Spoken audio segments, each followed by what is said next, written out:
নামাজ পাঁচ ওয়াক্ত পড়ব, দাড়িটাও লম্বা করব। রিজিকের মালিক আল্লাহ, সম্মানের মালিক আল্লাহ, ইজ্জত হায়াতের মালিক আল্লাহ, মৌতের মালিক আল্লাহ।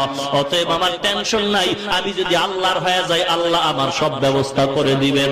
ও মুসলমান মা বোনেরা, ও বৃদ্ধ বাবাজিরা, অন্তরটা কি চায় না একজন আলেমের মা হবেন, বাবা হবেন? অন্তর যদি চায়, অনুরোধ করি আল্লাহর কাছে দোয়া করেন, একটা সন্তান আলেম বানান।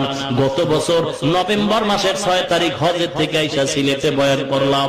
6 তারিখে বয়ান করতেছি, সিলেটের রানিং ওসি সাহেব মাদ্রাসায় ঢুকলো, অপেক্ষা করে বিশ্রাম করতেছিলাম। ওসি গিয়া দুইকে আমার হাত ধরে কাঁদতেছে। প্রিন্সিপাল কয়, হুজুর এই লোকটা এই বর্তমান থানার ওসি রানিং, এখন সে কাঁদতেছে, দোয়া চাওয়ার জন্য আসছে। বললাম, ভাইজান আপনার মনে কি আফসোস, টাকার অভাব, বাড়ির অভাব? কয় না, ওসি হওয়ার পরে টাকা বাড়ি গাড়ির কোনো অভাব আমার হয় নাই, একটা জিনিসের অভাব হয়েছিল।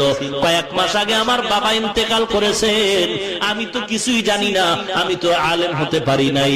বাবার ইন্তেকালের পর আমার চোখের পানি জুড়ায় না, কারণ আমার বাবা আমাকে সারা খানা খাইতেন না, এত আদর করতেন আমার বাপ। আমার বাবারে নিয়ে কবরের দেশে যখন রওনা হলাম, জীবনে কবর টবর দেখি নাই, এমন এক জায়গায় কবরে রাখলাম, বাঁশ বাগান, যেখানে দিনের বেলা যাইতো ভয় লাগে। অনেক হাজু হুজুর ডাকলাম, ছাত্র ডাকলাম, দোয়া করলো, কিন্তু কেউ কাঁদলো না।